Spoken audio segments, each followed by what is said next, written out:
ಕೋಲಾರದಲ್ಲಿ NIA team ಕಾರ್ಯಾಚರಣೆ ನಡೆಸಿ ಉಗ್ರರಿಗೆ ನೆರವು ನೀಡಿದ ಆರೋಪದಲ್ಲಿ ಮೂವರನ್ನ ಬಂಧಿಸಿದೆ. ಈ ಮಧ್ಯೆ ಏರ್ಟೆಲ್ ಮಾಜಿ ಉದ್ಯೋಗಿ ಕೋಲಾರದ ಸತೀಶ್ ಗೌಡನಿಗೆ ಶೋಧ ನಡೀತಾ ಇದೆ. ಉಗ್ರರಿಗೆ ಸಿಮ್ ಕಾರ್ಡ್ ನೀಡಿದ ಶಂಕೆ ಇದೆ. ನಿನ್ನೆಯೇ ಕೋಲಾರದ ಭಟ್ರಹಳ್ಳಿಯ ಈತನ ಅತ್ತೆ ಮನೆಗೆ ಹೋಗಿ ಎನ್ಐಎ ನೋಟಿಸ್ ಕೊಟ್ಟಿತ್ತು. ಆದರೆ ನಿನ್ನೆಯಿಂದ ಆತ ಪರಾರಿಯಾಗಿದ್ದಾನೆ. ಹೀಗಾಗಿ ಆತನ ಪತ್ನಿ, ಅತ್ತೆ ಎನ್ಐಎ ವಿಚಾರಣೆಯನ್ನ ಎದುರಿಸಿದ್ದಾರೆ. 3 ವರ್ಷದ ಹಿಂದೆ ಏರ್ಟೆಲ್ ಕಂಪನಿಯಲ್ಲಿ ಆತ ಕೆಲಸ ಮಾಡ್ತಾ ಇದ್ದಂತೆ.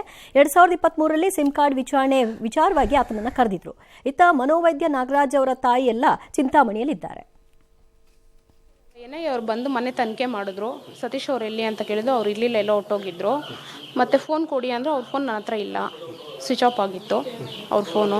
ಎಲ್ಲಿದ್ದಾರೋ ಗೊತ್ತಿಲ್ಲ ಸರ್. ಇವಾಗ ಸದ್ಯ 3 ಇಯರ್ಸ್ ಬ್ಯಾಕು ಏರ್ಟೆಲ್ ಆಫೀಸಲ್ಲಿ ಕೆಲಸ ಮಾಡ್ತಾಯಿದ್ರು. 3 ಇಯರ್ಸಿಂದ ಕೆಲಸ ಮಾಡ್ತಾ ಇಲ್ಲ. ಸಿಮ್ದು ಏನೋ ಪ್ರಾಬ್ಲಮ್ ಆಗಿದೆ ಅಂತ ಕೊಟ್ಟಿದ್ದಾರೆ. ಎನ್ಕ್ವೈರಿಗೆ ಬಂದಿದ್ರು NIA ಅವರು. ಅವ್ರಿಗೆ ಕೆಲಸ ಏನಿಲ್ಲ ಸರ್, ಮನೆಯಲ್ಲಿದ್ದರು. ಇವು 3 ವರ್ಷದಿಂದ ಇಲ್ಲೇ ಇದ್ದಾರೆ. ಏನು ಹೇಳಿಲ್ಲ ಸರ್. ಎನ್ಕ್ವೈರಿ ಮಾಡಿದ್ರು. ಅಲ್ಲಿಗೆ ಆಫೀಸ್ ಹತ್ರಕ್ಕೆ ಬಾ ಅಂದರು. ನಮ್ಮ ಮಗಳನ್ನ ಮಾತ್ರ ಬರಕ್ಕೆ ಹೇಳಿದ್ರು. ನಮ್ಮ ಮಳಿನೂ ಬರಕ್ಕೆ ಸರಿ. ಅವನೇನು ಮಾಡಿಲ್ಲ ಅಂತಿದ್ರು ಹೋಗ್ಬೇಕು ತನಿಖೆಗೆ. ಅವನು ತಲೆಮರೆಸ್ಕೊಳಕ್ಕೆ ಯಾಕಪ್ಪ ಹೋಗ್ಬೇಕು ಅವನು? ಯಾಕೆ? ಅವ್ನು ಸಿಮ್ ಕೊಡೋದು ಅವ್ನ ಕೆಲಸಪ್ಪ. ಏರ್ಟೆಲ್ ಅಲ್ಲ, ಇನ್ನೊಂದು ಕಂಪನಿನ, ಮತ್ತೊಂದು ಕಂಪನಿನ. ಬಟ್ ಅದಕ್ಕೆ ನಿಯಮಗಳಿದೆ.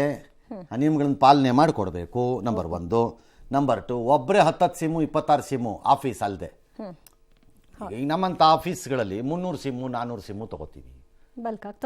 ಅದಕ್ಕೆಲ್ಲ ದಾಖಲೆಗಳನ್ನು ಕೊಟ್ಟು, ಈ ಆಫೀಸಿಂದ ದಾಖಲೆಗಳು ಇದೆಲ್ಲ ಕೊಟ್ಟು ತಗೊಳ್ಳೋದು. ಅದಕ್ಕೆ ಯಾವುದು ಕಳ್ಳತನದ ಮಾರ್ಗ ಅಲ್ಲ ಅದಕ್ಕೆ. ಮತ್ತು ಆ ಸಿಮ್ಮನ್ನು ಯಾರೋ ಕೊಟ್ಟಿದ್ದೀವಿ, ಏನು ಎತ್ತ ಅಂತೆಲ್ಲ ರೆಕಾರ್ಡ್ ಆಗಿರುತ್ತೆ ನಮ್ಮಲ್ಲಿ.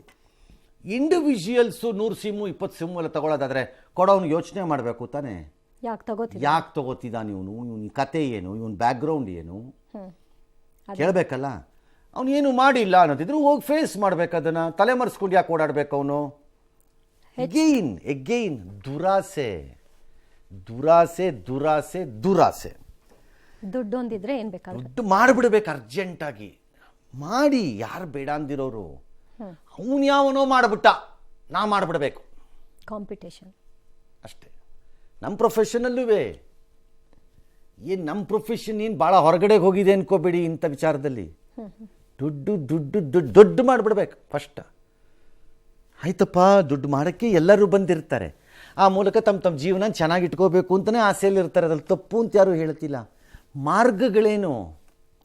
ಓಕೆ, ಕೆಲವರು ಆ ಮಾರ್ಗಗಳಲ್ಲಿ ಮಾಡಿ ಸಕ್ಸಸ್ಸೂ ಆಗಿರ್ಬೋದು. ಎಲ್ಲ ಕಳ್ಳರು ಸಿಕ್ಕದೆ ಎಸ್ಕೇಪ್ ಆಗೋಕ್ಕಾಗಲ್ವೇ? ಒಂದಲ್ಲ ಒಂದಿನ ಸಿಗ್ಲೇ. ಈಗ 100 ಕಳ್ಳತನದಲ್ಲಿ 30 ಕಳ್ಳತನ ಡಿಟೆಕ್ಟ್ ಆಗಬೇಕಲ್ಲ. ಯಾರು ಹೇಳ್ತಾರ್ರಿ? ರಾಜ್ಯದ ಬಹು ನಿರೀಕ್ಷಿತ